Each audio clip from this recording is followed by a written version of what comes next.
Amém? Vamos para a palavra? E aí ganhei essa Bíblia. Não adianta, o reino de Deus você semeia, você colhe. O que para mim tem muito valor, a palavra de Deus é extraordinária. Diz assim a palavra do Senhor, Deuteronômio capítulo 7: quando o Senhor, o seu Deus, os fizer entrar na terra para a qual vocês estão indo, para dela tomarem posse, Ele expulsará de diante de vocês muitas nações, os hititas, os girgazeus, os amorreus, os cananeus, os ferezeus, os heveus e os jebuseus. Não são palavrões isso, viu gente? São 7 nações maiores e mais fortes do que vocês. E quando o Senhor, o seu Deus, as tiver dado a vocês, e vocês as tiverem derrotado, então vocês a destruirão totalmente. Não façam com elas tratado algum e não tenham piedade. Não se casem com pessoas de lá, nem deem suas filhas aos filhos delas, nem tomem as filhas delas para os seus filhos, pois elas desviariam seus filhos de seguir-me para servir outros deuses, e por causa disso a ira do Senhor se acenderia contra vocês e rapidamente os destruiria. Assim vocês tratarão essas nações: derrubem os seus altares, quebrem as suas colunas sagradas, cortem os seus postes sagrados e queimem os seus ídolos, pois vocês são um povo santo para o Senhor, o seu Deus. O Senhor, o seu Deus, os escolheu dentre todos os povos da face da terra, para ser o seu povo, o seu tesouro pessoal. O Senhor não se afeiçoou a vocês, nem os escolheu por serem numerosos do que outros povos, mais do que outros povos, pois vocês eram o menor de todos os povos, mas foi porque o Senhor os amou, e por causa do juramento que fez aos seus antepassados. Por isso Ele os tirou com mão poderosa e os redimiu da terra da escravidão, do poder do faraó, rei do Egito. Saibam, portanto, que o Senhor, o seu Deus, é Deus. Ele é o Deus fiel, que mantém a aliança e a bondade por 1000 gerações daqueles que o amam e obedecem aos seus mandamentos. Amém? Pai, nós te damos graça pela tua palavra, pelo teu amor, pela tua bondade, e te pedimos, Senhor, que o Senhor abra a porta da tua palavra nesta noite, para esta porção da tua igreja que se reúne neste lugar, e que foi separada por ti, Senhor. A tua palavra diz que teus são os propósitos, muitos são os nossos planos, mas o que prevalece é o teu propósito, e por isso nós estamos aqui, nós nos movemos, vivemos e existimos por causa da tua graça. Muitos são os nossos planos, mas o Senhor aqui nos trouxe, até aqui nos ajudou. Por isso nós temos certeza que a tua palavra é para os nossos corações, e a nossa oração, Senhor, é que ela esteja protegida, que nada nos distraia, que nada nos afaste de ti, que esta palavra não se perca por aflições, angústias, distrações, problemas, mas que ela dê frutos para a glória do teu nome, em nome de Jesus, Senhor. Amém, graças a Deus, amém. Eu estava hoje caminhando e encontrei o pastor Marlon andando de skate. É assim, quando ele está aqui, ele só escandaliza, por isso que a gente manda ele para viajar logo. E aí, conversa vai, conversa vem, ele diz assim: o Senhor já te deu a palavra? Eu disse para ele: deu, o Senhor já deu. Aí ele falou: Fernando, como é que Deus te dá assim, caminhando, vai correndo, o Senhor vai dando a palavra? E aí na hora, nós entramos num acordo, né? A palavra, eu creio que Deus dá, quando a gente está assim nesses momentos, na verdade não é que Deus dá, Deus faz lembrar. A Bíblia diz que o Espírito de Deus nos faz lembrar de tudo aquilo que foi dito, nos faz lembrar porque a palavra já está dentro, e a palavra já está dentro porque, graças a Deus, desde que o Senhor me chamou para ministrar a palavra, Ele me ensinou o valor do devocional, o valor de você ler todos os dias. O devocional é uma leitura diária da palavra, é você ler todos os dias a palavra do Senhor. Isso faz com que a vida mude, com que a vida seja transformada. A leitura devocional, quando eu leio a palavra para pregar, ela produz vida na vida de quem ouve, mas o que transforma a minha vida é quando eu leio e estudo a palavra para viver. E o devocional é isso, é eu ler a palavra para vivê-la. E isso tem transformado a história da minha vida, da vida da minha família, daqueles que fazem parte. E isso não é uma exclusividade, nem um privilégio, uma graça do Senhor concedida a quem prega a palavra. Isso é para a sua vida. Por isso que eu sempre falo, leia a palavra, estude a palavra, busque a palavra, porque você vai se relacionar com algo que é vivo, não é letra, é vivo. A Bíblia diz que a letra ela mata, mas o Espírito de Deus vivifica a palavra. E a leitura diária, o devocional diário vai te levar a aprender a viver aquilo que você lê. E se você se tornar um dia um pregador, você vai estar meditando e de repente o Senhor te dá uma palavra. E essa palavra é resultado disso, porque nós temos um devocional. Eu fiz no início do ano um devocional com a igreja. Início do ano não, agora há pouco, não faz muito tempo, não chegou a ser no início, foi depois. Nós já estamos no 113º dia de leitura devocional. 72 irmãos aqui da igreja, eu convidei muitos, mas 72 aceitaram, e a gente começou a ler a palavra do Senhor todos os dias, com o intuito de um ano ler a Bíblia inteira. Então neste um ano nós vamos conseguir ler todo o Velho Testamento e 2 vezes o Novo Testamento.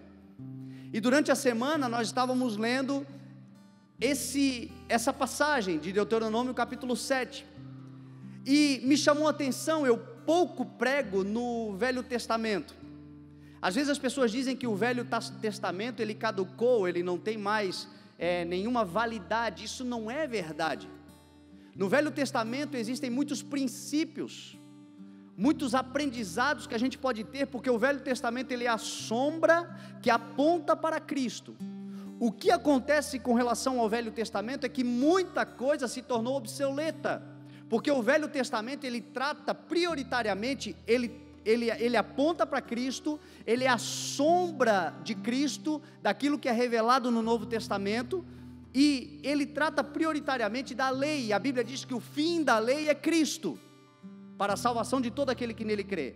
Então tudo aquilo que trata de lei, de legalismo, nem para nós foi dado para os judeus. Os gentios nunca viveram, mas está ali como algo histórico para aprendizagem, para nós conhecermos a história. E muita coisa é obsoleta, mas nem tudo é descartável. Tem muita coisa que no Velho Testamento você lê e faz uma analogia clara com a palavra, com a igreja de hoje. Esse texto, ele é um desses textos. Numa condição análoga, esse texto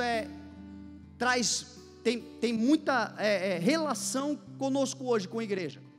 Primeiro porque esse texto ele está falando da nação de Israel, a nação que você já conhece a história. Se você já leu muito a história, o Velho Testamento, você sabe que Deus libertou um povo por causa do seu amor. Esse texto vai dizer, por causa do amor, não é por causa e aqui está a primeira ligação conosco hoje.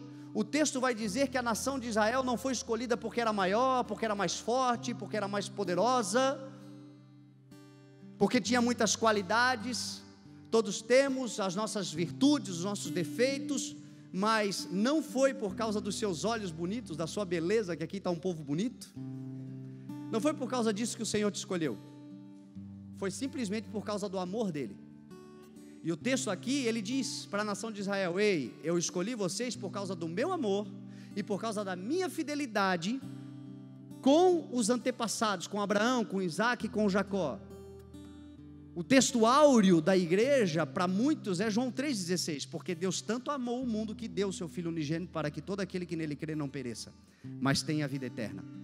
Então a razão pela qual nós estamos aqui não tem nada a ver com o mérito nosso, nenhum tipo de habilidade ou capacidade, tem a ver única e exclusivamente com um amor doador, resgatador, misericordioso, compassivo do nosso Senhor conosco. Nós somos o que somos, estamos aqui vivos por causa do amor dele, tudo começou nele. A Bíblia diz que porque ele nos amou primeiro, nós o amamos. Até o amor que nós destinamos a ele, ele nos dá para que a gente assim o ame. Dele, por ele, para ele. Está lá o pastor Jota, cada vez que eu vejo ele ali, eu tenho que falar isso. E o texto aqui vai dizer isso. Então isso me chamou a atenção.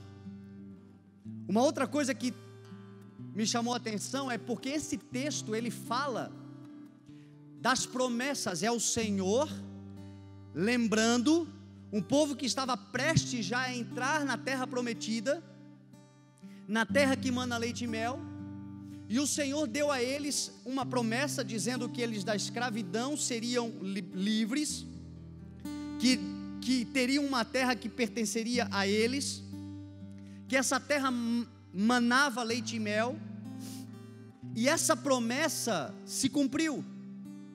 E tem tudo a ver conosco, porque todos nós aqui temos uma promessa do Senhor. Todos nós aqui estamos vivendo por causa de uma promessa, ou promessas, porque são muitas. A maior de todas e a mais importante é a promessa da vida eterna, é o cerne do Evangelho. Nele nós temos a garantia da vida eterna. É por isso que quem está em Cristo vive uma vida sem medo. O não ter medo da morte te dá a condição de viver uma vida abundante, de querer viver muito mais. É muito interessante isso. Quando você tem angústia, o medo da morte, o medo do futuro, o medo daquilo do desconhecido, você acaba se travando e não consegue viver o hoje. E quando o Evangelho vem e você entende que em Cristo você tem a vida eterna, a vontade que você tem é de viver uma vida abundante nessa terra, e de planejar, e de construir, de realizar, porque você sabe que tudo que você faz no Senhor, você está semeando para um tempo de alegria eterna, como diz a palavra do Senhor. Então a própria vida na terra passa a andar numa velocidade diferente. Todos nós temos promessas. Temos as promessas do dia a dia, as promessas da vida. Uma das promessas que o Senhor fez, a promessa da liberdade. Ele veio para libertar os cativos, para libertar os oprimidos. Se o Filho vos libertar, verdadeiramente vocês serão livres.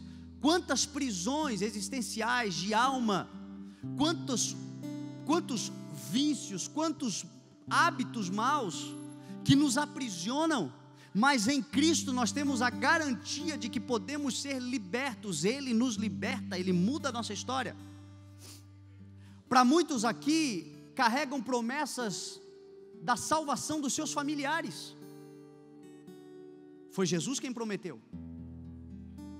É a palavra que promete.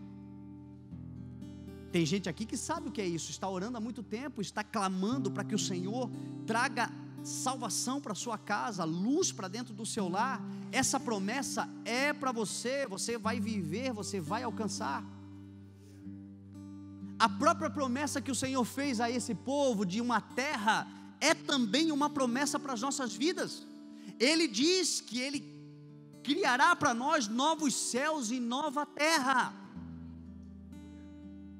Uma terra onde não haverá mais choro, não haverá mais lamento, uma terra onde não haverá mais dor, uma terra onde não haverá mais injustiças, uma terra onde não haverá mais perseguições, uma terra onde Ele governará com cetro de justiça. É uma garantia, uma terra onde nós nos alegraremos com Ele, uma terra onde o veremos face a face, uma terra produtiva, uma terra onde a traça não corroerá, onde o gafanhoto, o migrador, todas essas pragas que hoje tiram a força da terra, da produção da terra. Hoje muitos de nós plantamos, fazemos a nossa parte, nos esforçamos, mas às vezes o lugar, a terra, a condição não devolve com a mesma intensidade que nós, com a expectativa que nós assim depositamos. O Senhor tem uma promessa para você.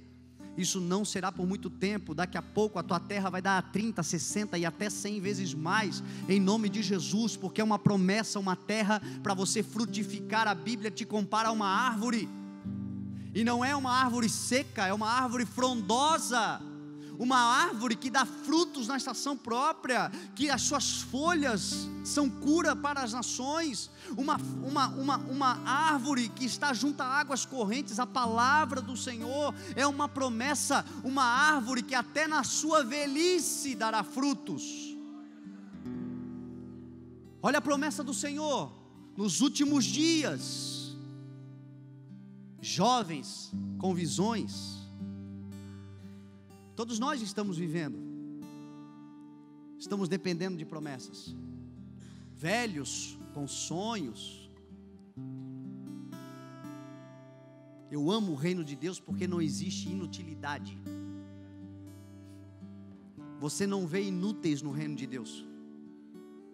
Você vê o Senhor valorizando todos, e para todos existe possibilidade.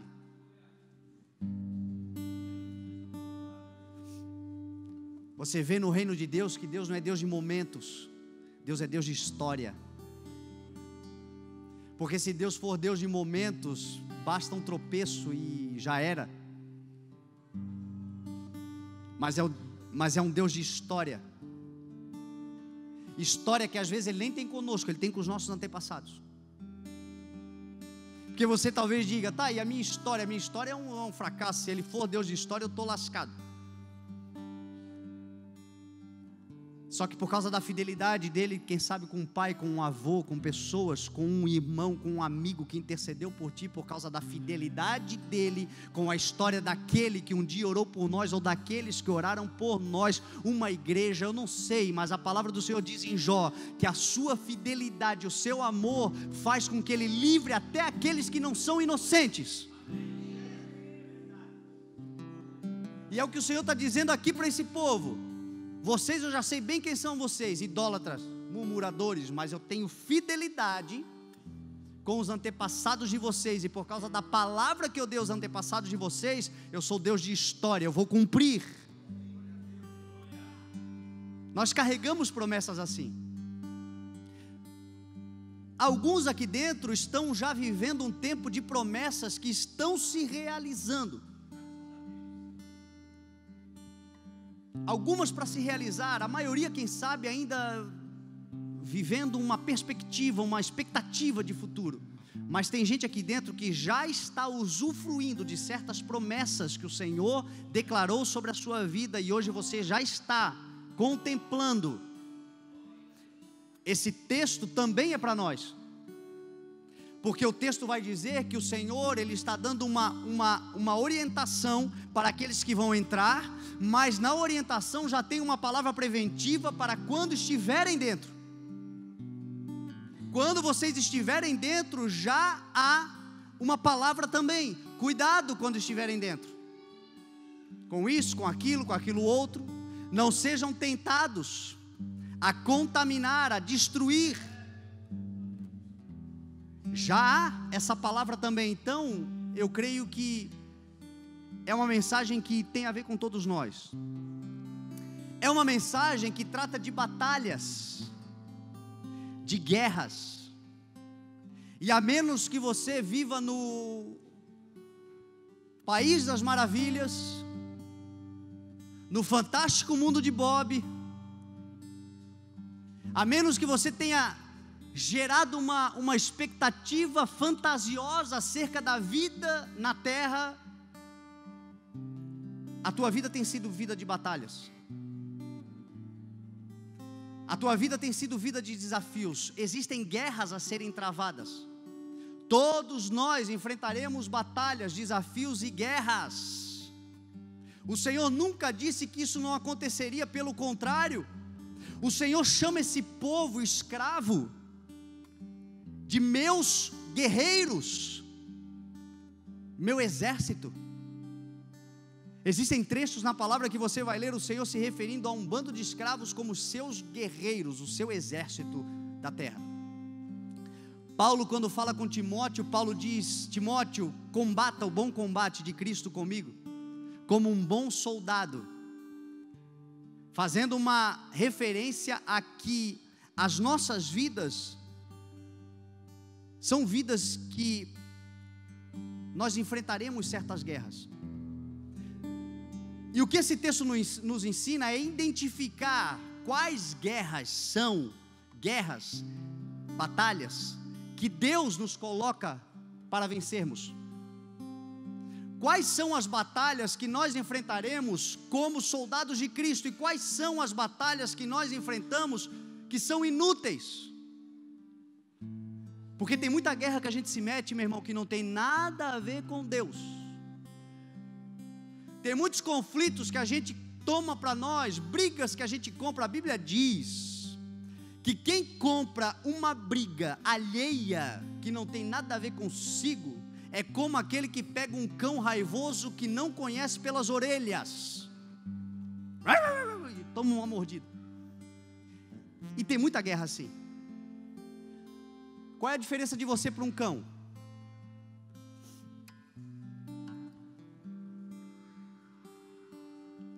Inteligência, tamanho, força.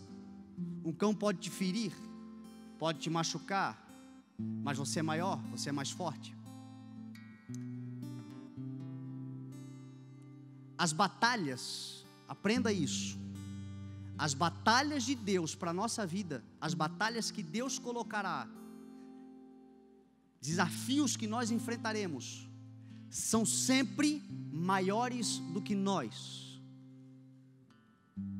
Qualquer batalha que seja menor ou igual a você, não é Deus.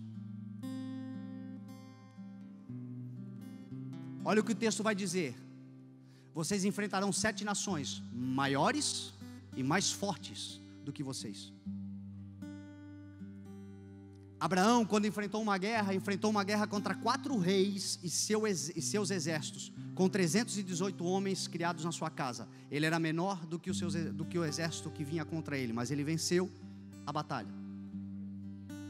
Gideão, quando enfrentou uma multidão incontável de guerreiros contra ele, enfrentou com 300. Ele era menor do que os seus adversários. Davi, quando enfrentou Golias, era menor. Paulo, quando falou das nossas batalhas, disse: as nossas batalhas não são humanas, porque as nossas armas são poderosas em Deus para destruir fortalezas. Não militamos nas regiões terrenas e carnais. Por quê? Porque os homens são iguais ou menores, mais fracos. Mas nós militamos nas regiões celestiais contra poderes e autoridades que agem. Sempre que Deus te der um desafio, vai ser maior do que você. E aí o que eu faço? Confio naquele que está comigo, que é maior do que tudo.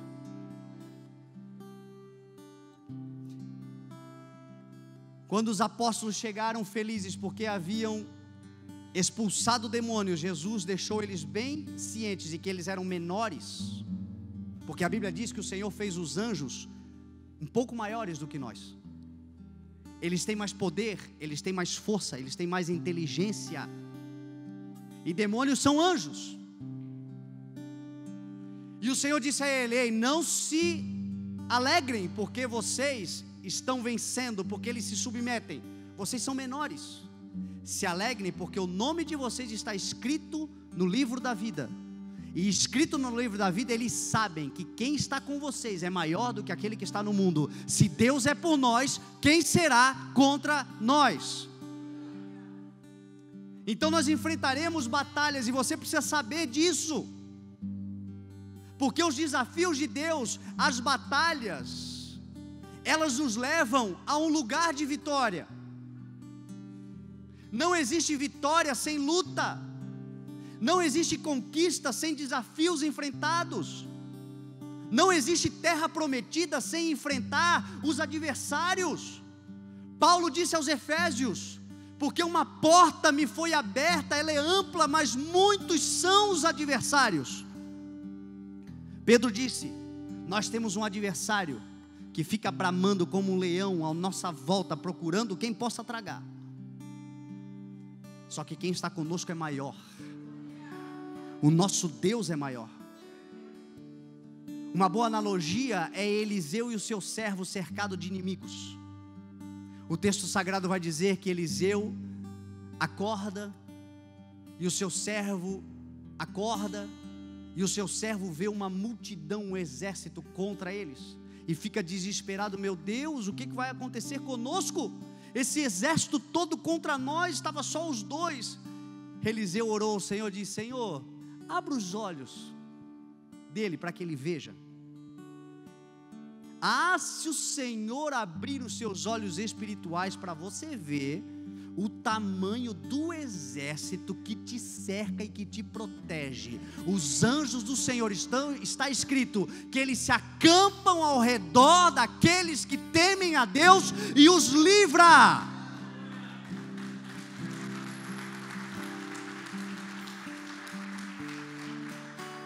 A Bíblia diz que um anjo matou 175 mil homens armados.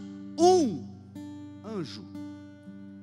E a Bíblia diz que anjos se acampam.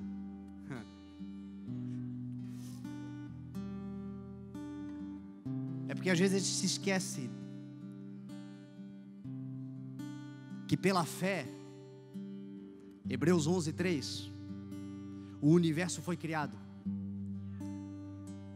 de modo que aquilo que se vê não foi feito daquilo que é visível. O mundo invisível, que é tão real ou mais do que este, porque a Bíblia diz que este é sombra daquele, maior é quem está com você. Foi por isso que Davi, diante de Golias, disse: hoje ainda o Senhor, o meu Deus, te entregará nas minhas mãos, e eu arrancarei a tua cabeça, e entregarei o teu corpo aos corvos, porque tu afrontaste o Deus do exército de Israel.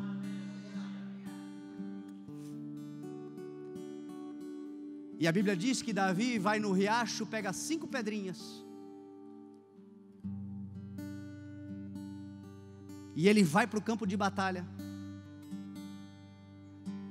contra um gigante poderoso, armado e experiente na batalha. E a Bíblia diz que quando ele veio em direção a Davi, Davi correu na direção dele, e lançou a pedra, e a pedra atingiu a fronte, e o gigante caiu. O texto vai dizer que o Senhor está indo à nossa frente, para nos livrar de todos os males, de todos os adversários, de todos os inimigos, de tudo aquilo que tenta nos destruir, tudo aquilo que quer impedir a nossa entrada. Você tem uma terra prometida pelo Senhor, onde mana leite e mel, e o Senhor está dizendo para você nessa noite: eu já estou indo à frente, te protegendo e te livrando de todo o mal. Davi, quando lança a pedra chega primeiro do que ele, derruba o gigante. Quem é a rocha? Só para eu me lembrar aqui, que eu me esqueci. Jesus é a rocha, Jesus é a pedra. Quem derrubou o gigante não foi Davi, foi Jesus, porque ele vai adiante. O gigante caiu, e Davi só teve que fazer e cumprir a palavra que ele tinha dado: hoje o Senhor te entregará na minha mão, e eu vou aí e corto a tua cabeça. Creia nisso, porque tem desafios para você enfrentar, mas você vai vencê-los pelo poder do nome de Jesus. E você vai entrar nessa terra de descanso, você vai entrar nessa terra de alegria. Junto com você vai entrar os seus, junto com você, essa terra você vai semear, você vai desfrutar, você vai extrair dela toda a força que ela pode te oferecer. O problema é que quando você olha, o desafio é muito maior.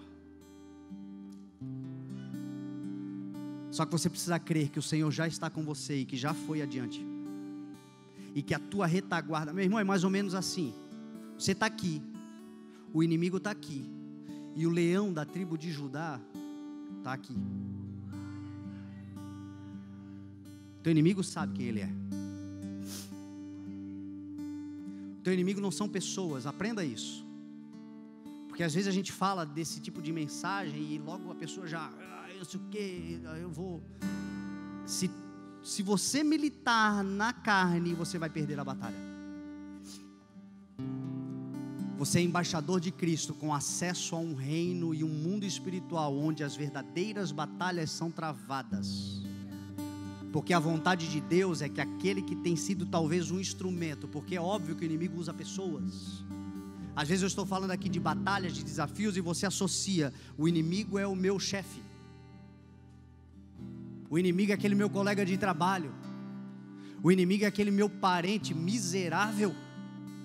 O inimigo é minha esposa, eu estou dormindo com o meu inimigo. Não.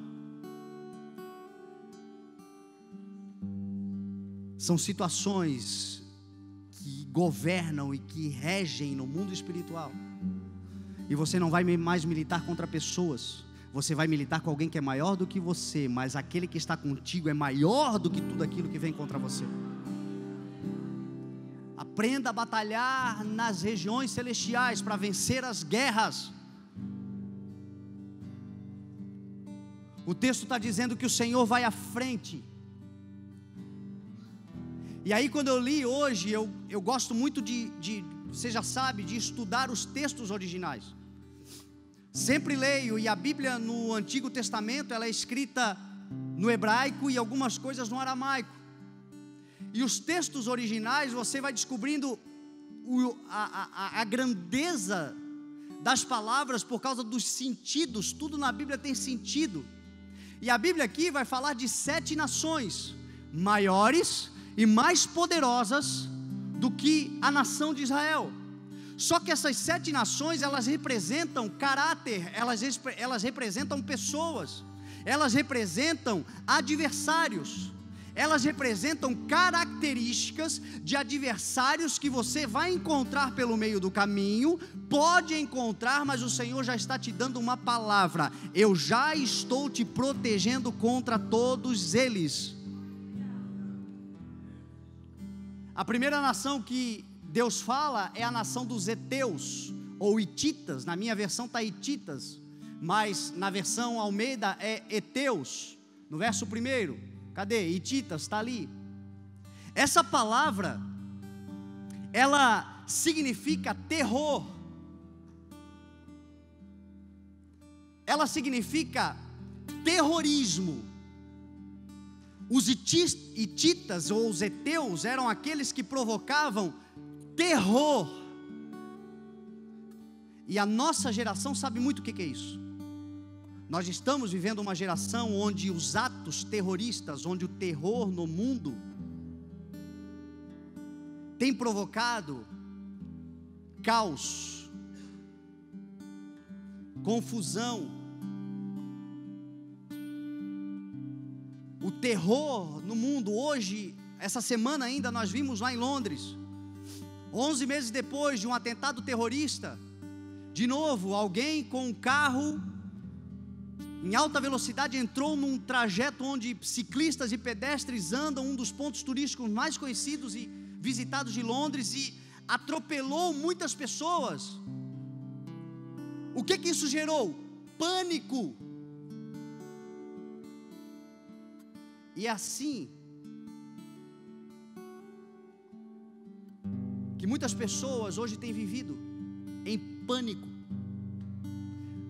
por conta de atos terroristas. O exemplo no mundo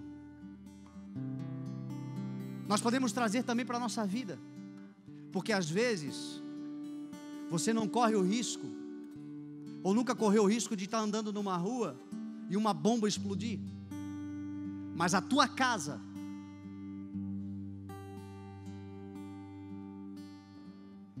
é um lugar de terrorismo. Na tua vida espiritual, no teu intelecto, na tua vida mental, psicológica, terrorismo. E isso provoca pânico. Isso provoca angústia.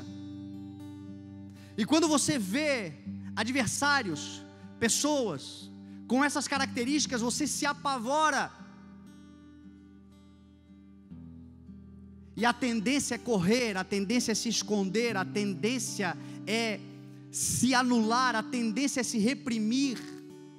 Talvez você tenha sido alvo por muitas vezes na tua vida de verdadeiros terrorismos. Terrorismo físico, psicológico, intelectual, enfim, espiritual. Dentro da igreja mesmo, meu irmão, às vezes a gente pensa que dentro da igreja a gente está livre dessas coisas. E o terrorismo espiritual, legalista, doutrinário, mata.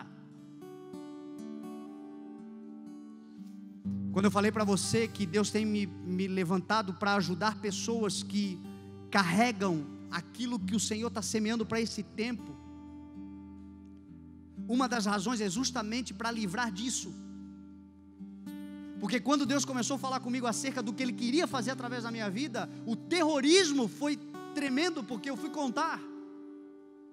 Eu disse: Deus está falando isso, tu está ficando maluco, isso é o diabo. Isso é a tua vida contaminada, está querendo trazer o mundo para dentro da igreja? Terrorismo, terrorismo, terrorismo. O que isso gera? Repressão. Isso quando o ataque acontece. Mas o pior não é o ataque em si, porque o ataque terrorista, ele é grave, ele é escandaloso, aquele carro feriu muitas pessoas. Só que o pior não é o ataque em si, o pior é a ameaça de um ataque. Porque aquele povo foi atacado, aquele povo sofreu. Pior é a angústia e a ansiedade de pessoas que convivem, de milhões que vivem naquela cidade, que não sabem quando será talvez o próximo ataque em qualquer lugar público. Pode ser alvo. E aí talvez você nunca sofra, mas você vive na angústia como se fosse acontecer, porque você já soube o que aconteceu, e isso tem te travado. Talvez você já soube tanta coisa sobre a vida de tanta gente, tantas dores, tantas coisas que aconteceram, e você sabe, você vive num meio onde todos estamos sujeitos a problemas. Só que isso tem reprimido a ação do Espírito Santo em você. Sabe o que o Senhor está dizendo para você? Não tenha medo de terrorismo. Eu já estou indo à frente, derrubando toda a ação diabólica de terror para destruir a tua vida. Vá. A Júlia está indo para Londres. Vai no nome de Jesus, porque lá o terror não vai te alcançar. Vá. Porque o Senhor já está indo à frente, derrubando todos os adversários. Vá. E não se torne igual. É o que o Senhor está dizendo. Vocês já foram alvos de muito terrorismo. Você já foi atacado muitas vezes na tua mente. Muitas pessoas já te fizeram um mal. E a tendência... Porque você vai entrar na terra prometida, você vai entrar numa terra que mana leite e mel, você vai ter acesso a todas as coisas, mas por perto sempre haverá. Não seja tentado a fazer a mesma coisa. Porque onde há terror, nós somos pacificadores. Onde há divisão, nós somos reconciliadores. Onde há medo, nós levamos coragem e ousadia do Espírito de Deus. Então não tenha medo. A segunda nação é a nação, bota lá, me ajuda lá, esses palavrões eu esqueço.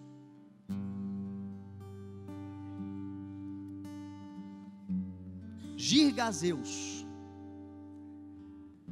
Essa palavra no original, ela significa estranhos que vêm com má intenção. Tem gente que gosta de estudar, tem gente que gosta, tudo que eu estou te falando, eu não tenho tempo de na mensagem trazer para você as fontes, mas se você tem o WhatsApp, rede social, pode entrar lá. Eu fico muito feliz quando as pessoas têm vontade de aprender. Então, se você for atraído por alguma coisa que eu estou te falando aqui, você quiser a fonte, me chama, por favor, e eu te dou logo depois do culto. Amém? Há estranhos que se aproximam com mais intenções. Isso pode acontecer. Isso talvez já aconteceu com você outras vezes. Isso é muito comum acontecer, só para dar um exemplo, para que a gente consiga desenhar aqui o que a gente quer dizer. Isso acontece muito, por exemplo, dentro da igreja, com pessoas que vêm para a igreja feridas emocionalmente. Feridas. Ou porque tiveram uma sociedade que não deu certo, um relacionamento que não deu certo. Muito comum ainda nas questões de relacionamento sentimental, homem, mulher. As pessoas vêm feridas porque estão cansadas. No mundo ninguém é de ninguém. No mundo estranhos se aproximam com um bom papo, com uma aparência. Aproveitam-se da ingenuidade, aproveitam-se da carência, aproveitam-se da situação vulnerável. Você, com tudo isso, todo ser humano, ele é criado para relacionar-se. Deus criou o homem para se relacionar. E às vezes a gente abre a porta do nosso coração, entrega o nosso coração para alguém, revela os nossos sonhos para alguém, abre a intimidade da vida para alguém, e essa pessoa, um estranho com mais intenções, se aproveita, fere o nosso coração. E às vezes até dentro da igreja isso acontece, porque aí a gente vem e na ilusão, achando que todo mundo é bonzinho, porque dentro da igreja, se eu estou na igreja, todo mundo é bonzinho. Aí dentro da igreja também tem, porque a igreja também é um extrato da sociedade. Infelizmente isso existe.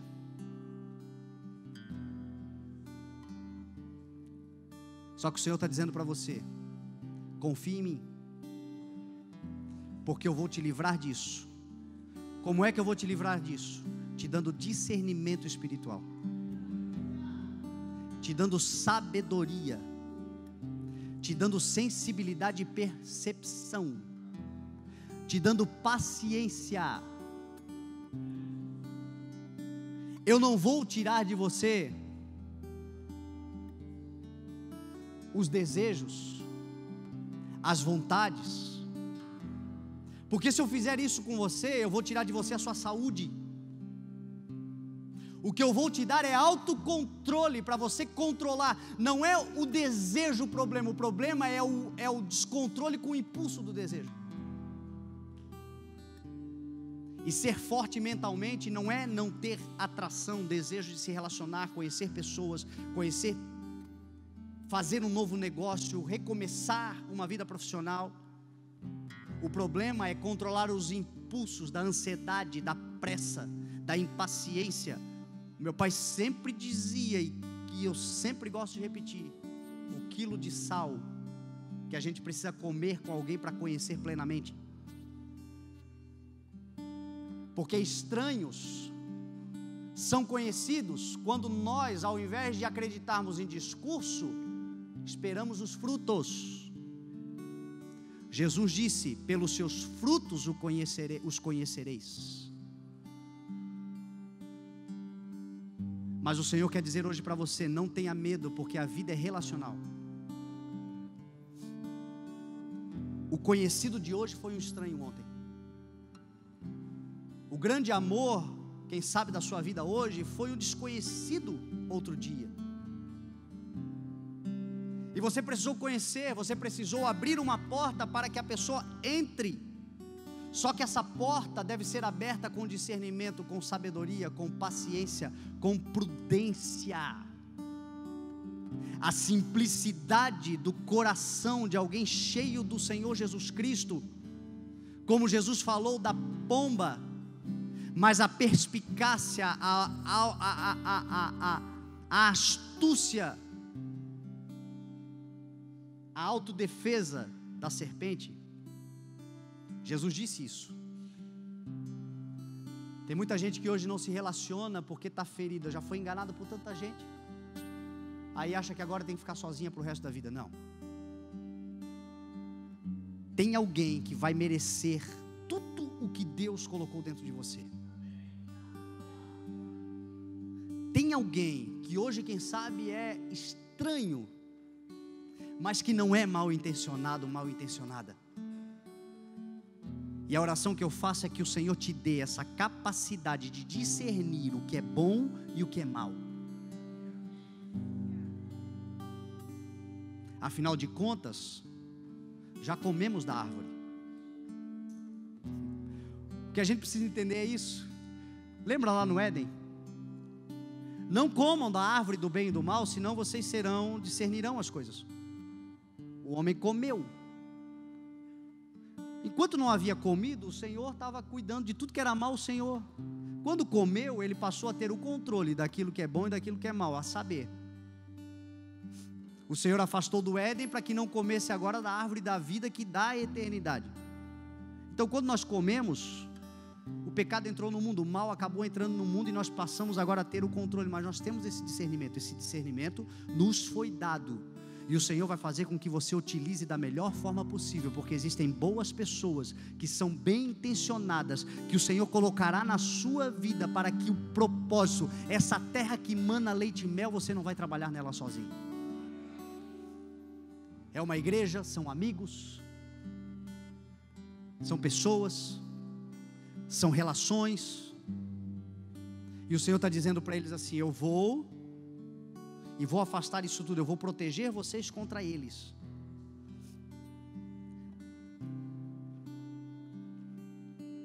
Mas não se envolva mais com esse tipo de gente. Porque às vezes a gente diz: meu Deus, o meu dedo é que é podre, tem o dedo podre, quando eu vejo já foi. Não, é que na verdade isso ainda te atrai. Você já sabe que vai dar errado, mas você ainda faz. Acredite no discernimento espiritual do Senhor para a sua vida. Ele tem o melhor para você, em nome de Jesus. Ele está garantindo isso. A terceira, eu acho que eu não vou conseguir terminar essa mensagem hoje, gente. Que horas tem? Estou na terceira, são 7. Vou correr então, amém? A terceira, os amorreus fala, a palavra significa vangloriar-se. Pessoas que se vangloriam. Você já viu como é ruim demais você andar com gente soberba? Você andar com o cefazol é ruim demais. É tão ruim que Tiago escreveu que Deus resiste. Nem Deus gosta, nem Deus suporta. A Bíblia diz que Deus resiste ao soberbo, mas concede graça aos humildes. Gente soberba é ruim demais para andar, porque elas, para serem o que são, diminuem quem estão do seu lado. Gente soberba é aquele tipo de gente que quando, para ela se posicionar, ela precisa pisar no pescoço de alguém.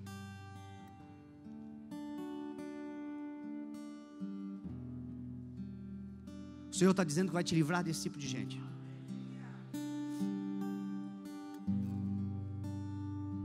Essa semana eu gravei um vídeo sobre humildade, falando que a humildade exacerbada às vezes esconde a pior das soberbas. Porque é o soberbo disfarçado. Não, eu não sou ninguém, eu não sou nada, mas aqui dentro eu sou melhor do que você, e você vai ver.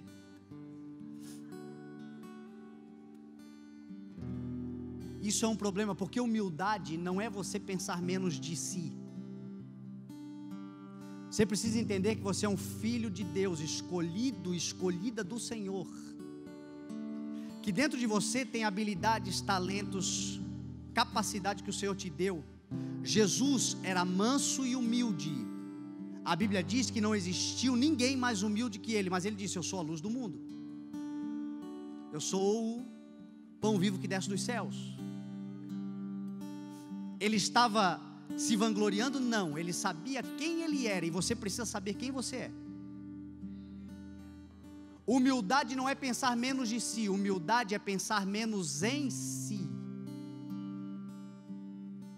Jesus era humilde porque ele, sendo o que era, não considerava ser o que era, mas esvaziava-se daquilo que era para servir pessoas.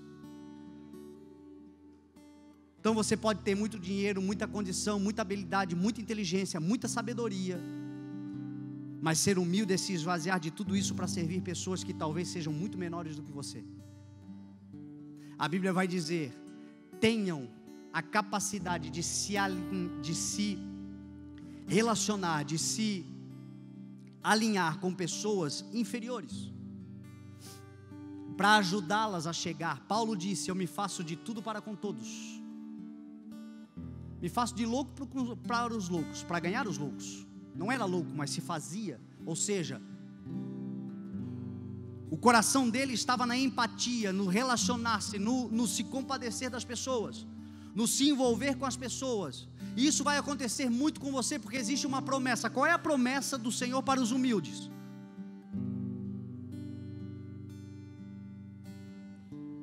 Serem exaltados e se tornarem sábios. Mas não se entorpeça com a sua sabedoria e com a exaltação que o Senhor vai te dar na terra. O Senhor está dizendo para você: eu vou tirar do teu caminho todo mundo que se acha, e vou colocar você num lugar de destaque, porque você é luz. Só que quando você chegar nesse lugar, dê glória ao Senhor, dê honra ao Senhor, não vanglorie-se. Meu irmão, nós somos um zero à esquerda sem Deus. Ai de nós. Eu, que o meu ministério é pregar a palavra, sempre que eu boto o pé na escada eu digo: Senhor, ou tu vai comigo ou eu estou morto.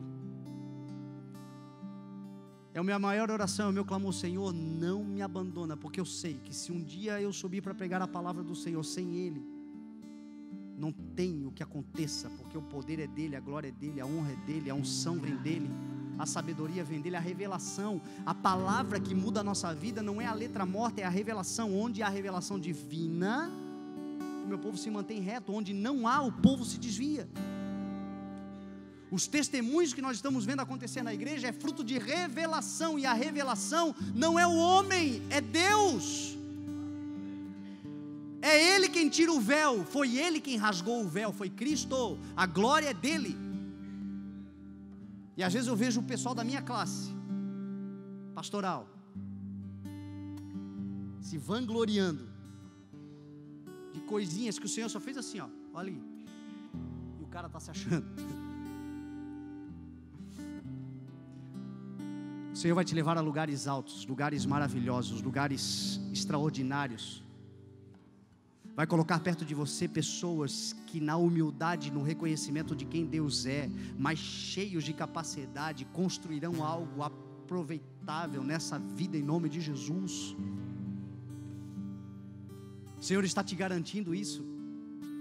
Ele está indo à frente. A quarta são os cananeus, é isso? Até que está vindo. Revelação. São os cananeus, e cananeus fala de terra baixa. Cananeu significa terra baixa. Você sabe que somos terra. O Senhor estava me falando, Fernando, pessoas que são rasteiras. As falcianes, alguém aqui conhece as falcianes? O Senhor está te dizendo: eu quero te proteger contra isso, e eu vou te proteger contra isso. A Bíblia diz, Provérbios 25, que como dente estragado e pé deslocado, assim é confiar no hipócrita na hora da dificuldade. E às vezes a gente pensa que está cercado de pessoas bacanas, de pessoas que estão conosco, mas quando uma hora da dificuldade vem, isso acontece muito lá fora no mundo, porque o mundo você vale o que tem e não o que você é. Então enquanto você tem, você está por cima, e de repente alguma coisa acontece, vão falar mal de você ainda, ninguém te liga, ninguém te procura. O Senhor está dizendo para você: vem comigo, porque a terra que eu vou te levar, eu vou te livrar de tudo isso. A terra que eu vou te levar, eu vou fazer algo poderoso, e junto com você estarão pessoas que você poderá confiar. Pessoas que estarão junto com você. Pessoas que colocarão os ombros debaixo da carga, como disse Paulo, suportem as cargas uns dos outros. Como dente estragado e pé deslocado, assim a confiança no hipócrita no dia, na hora da dificuldade. Ano passado eu descobri que eu tinha um siso que nunca nasceu, que inflamou. Jesus. Fiz uma cirurgia para tirar. Aí era para ficar quieto uma semana, não fiquei, vim pregar, estourou os pontos, tive que fazer tudo de novo. Já quebrei o pé 2 vezes, uma vez jogando bola, uma vez andando de moto. Desequilíbrio, incapacidade. É assim que você se sente muitas vezes quando você depositou as suas esperanças em pessoas. O que é o hipócrita? É a prática dos bons conselhos e dos maus exemplos, das pessoas que a gente não pode, quando precisa, não estão ali do lado. O Senhor está dizendo para você: a terra que mana leite e mel, confie em mim, porque a tua vida vai dar certo. Eu vou mudar a tua história, eu vou mudar a realidade da tua história.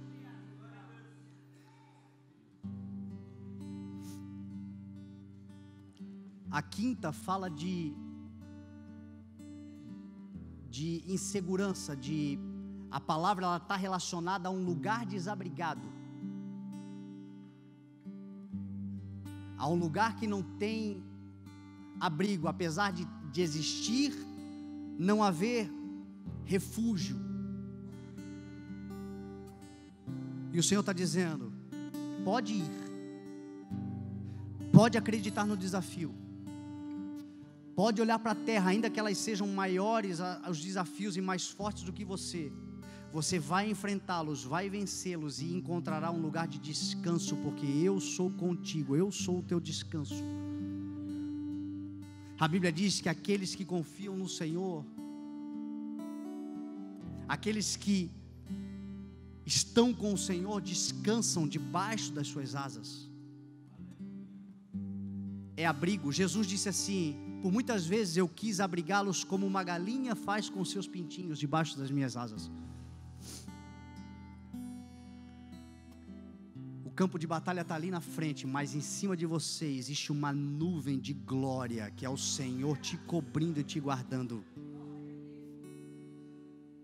Acredite nisso. Você vai vencer os desafios e você vai entrar nessa terra. A penúltima palavra, ela fala de vilarejo, e essa palavra eu levei quase a caminhada inteira para entender, falando ao Senhor: Senhor, essa palavra ela não tem uma explicação óbvia. Ela fala de vilarejo, a penúltima nação. E eu fiquei falando com Deus e orando ao Senhor, e de repente o Espírito Santo me falou algo no coração. Sabe o que é isso, Fernando? Mente retrógrada, mente avarenta, mente pequena.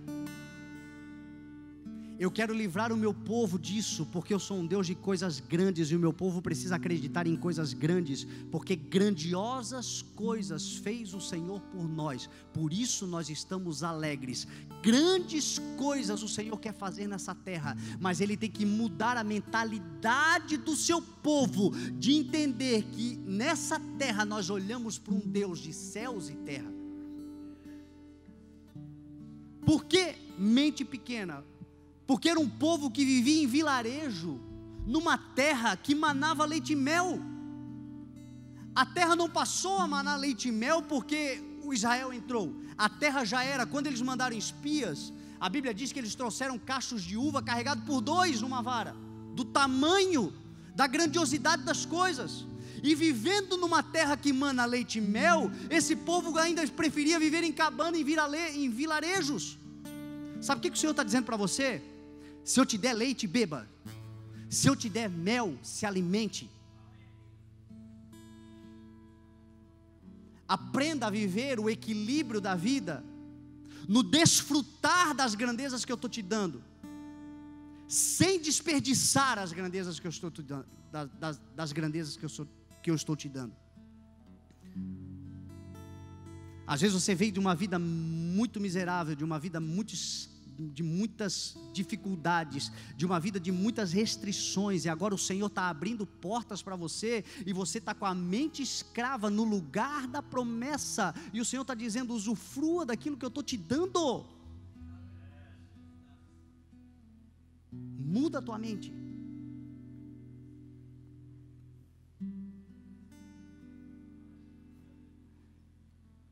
O lugar que eu te coloquei é um lugar para você viver e frutificar, mais virá dos céus.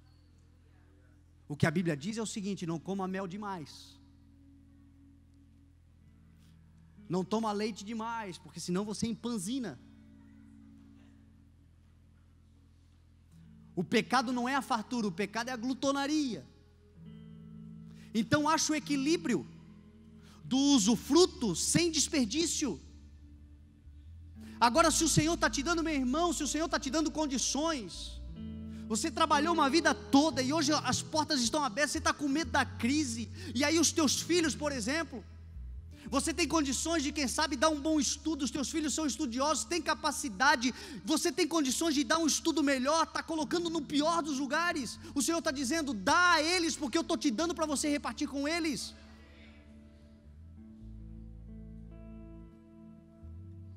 Tua mulher batalhou com você desde o início, comprou briga, fez, e agora tem uma condição, parece a bruxa queca, porque você não dá nem um kit Mary Kay para ela.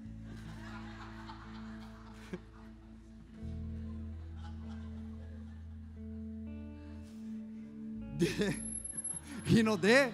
É Rinodê então? Ô meu irmão, a Bíblia diz que os avarentos não herdarão o reino de Deus.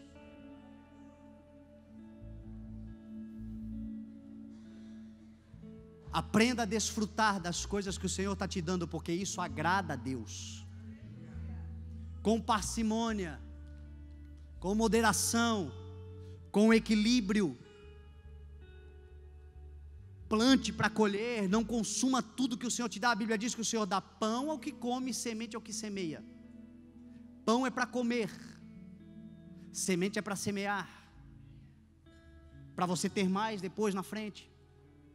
O problema é quando a gente come o pão com as sementes, a gente bota tudo dentro. Isso é a glutonaria, isso é o desperdício. Mas não tenha medo, se o Senhor já te tirou do deserto, você não voltará mais para lá, porque Ele está com você, com a tua casa, com a tua vida, com os teus negócios, com tudo que você faz. A tua família será uma família próspera nessa terra. Se Ele está te dando leite, beba. Se Ele está te dando mel, coma, em nome de Jesus. Aproveite.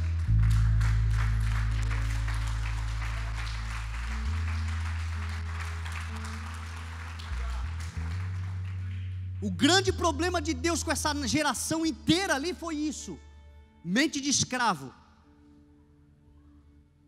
lembrando-se de cebola e de pepino, e o Senhor querendo dar cachos, romãs, uvas, leite, mel, abundância. Antes de você viver a abundância, você vai ter que crer na abundância. Se a tua mente não mudar, a tua realidade não vai mudar, porque você é ou será exatamente aquilo que você pensa ao seu respeito. Ou você é, ou você será aquilo que você pensa ao seu respeito. Por isso que a Bíblia diz que quando nós nos entregamos a Cristo, Ele muda a nossa mente e nós passamos a ter a mente de Cristo. Um Deus poderoso, um Deus galardoador, um Deus abençoador, um Deus que está conosco, um Deus que quer nos tirar de uma vida de fracassos e misérias e nos levar a uma vida digna. Muda a tua mente, porque o teu Deus é grande. Creia nesses desafios. Talvez seja uma ideia que Ele te deu e você está com aquela mente de gafanhoto. Tem uma mentalidade, meu irmão, de águia, porque é o que diz a palavra. Aqueles que confiam no Senhor andarão, correrão e decolarão. Você vai andar Você vai correr, você vai decolar e vai voar como águia, diz a palavra do Senhor. É isso que o Senhor quer fazer sobre a sua vida. Creia nisso. A última são os jebuseus, que significa violência, agressão,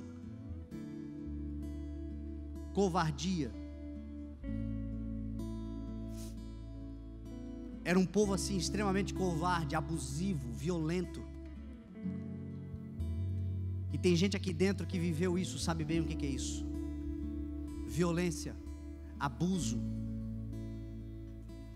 E hoje você é completamente travado, travada. Dentro das igrejas, meu irmão, eu não gosto de falar de gente de fora, eu gosto de falar primeiro aqui de dentro. Ou a coisa muda aqui dentro, ou a gente não vai fazer diferença nenhuma lá fora. Dentro das igrejas, o índice de violência doméstica é assustador.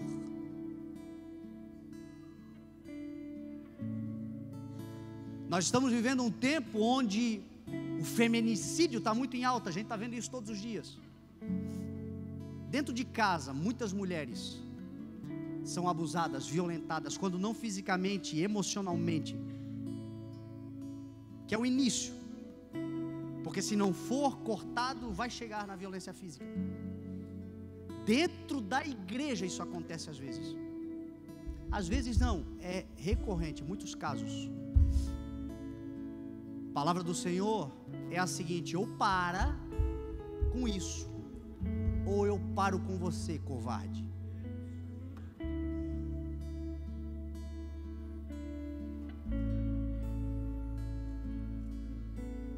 O Senhor está dizendo: eu já estou indo à frente, eliminando toda a violência, toda a injustiça. Quando não é contra a mulher, é contra filhos. Hoje, quando você vai nas escolas, o índice de abuso infantil é terrível. O Senhor está dizendo: eu vou botar tudo isso abaixo, porque eu vou mudar a história dessa nação.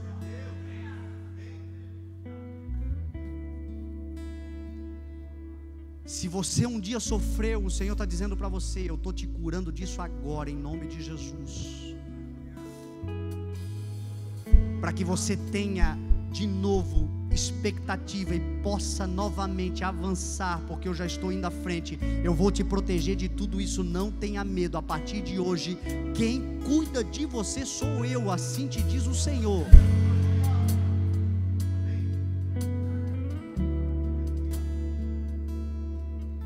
Ele cuida do seu povo. Ele cuida porque Ele ama. Ele cuida porque Ele morreu. Ele disse: eu comprei vocês, vocês pertencem a mim. Foi um alto preço que eu paguei. Vocês já não são mais de vocês, vocês são meus, e eu vou protegê-los. Eu quero te convidar a ficar de pé.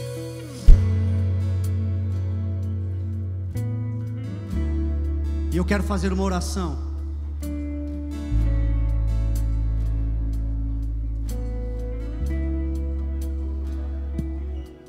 Talvez você esteja na porta da entrada dessa terra. Talvez você esteja semelhante a Josué, que lá na frente, com essa palavra no coração, estava diante das muralhas de Jericó. Um povo maior, mais forte, mais violento, mais poderoso. A entrada na terra prometida se deu por uma cidade fortificada, milenar, cercada de muralhas. Só que o Senhor colocou elas no chão, e eles entraram e tomaram posse da terra, e todas essas batalhas foram enfrentadas e vencidas, porque o Senhor foi com eles, tão somente porque eles creram na palavra. Talvez você esteja aqui na porta. Sabe o que é a porta da entrada? Você está ali, você já está vendo. A muralha está diante de você. Os inimigos já são vistos por você. As adversidades, a batalha está preparada. O que o Senhor quer que você entenda é que Ele está com você, e aquele que te cerca é mais poderoso do que qualquer outra coisa que vem diante de você, e que Ele já está indo adiante, assim como Ele disse a Davi: quando ouvires os passos por cima das amoreiras, saia para a batalha, porque o Senhor já foi adiante de você, te dando a vitória. Toda batalha que você sair, meu irmão, o Senhor já está indo adiante de você. Quando você sair daqui hoje, o Senhor já estará indo adiante de você, abrindo o caminho para que você passe. Talvez você está na porta e o Senhor está dizendo para você: creia em mim, creia em mim. Se talvez você se enxerga, eu falei de muitas características, alguns se encontram em uma, outros em mais de uma, alguns foram vítimas de alguma coisa, daquilo que eu falei, outros foram autores. Meu irmão, o Deus da misericórdia e do perdão está aqui também. Se você foi vítima, o Senhor vai te limpar. Se você foi autor, o Senhor marcou essa noite porque diz: eu quero mudar a tua história, eu quero te perdoar de todos os teus erros. Tem chance para você. Se não existisse chance, você já estaria morto. Se você é essa pessoa, se Deus falou com você e você quer entrar protegido pelo Senhor, confiando na promessa e na palavra, sai do teu lugar, vem à frente, nós vamos orar em nome de Jesus.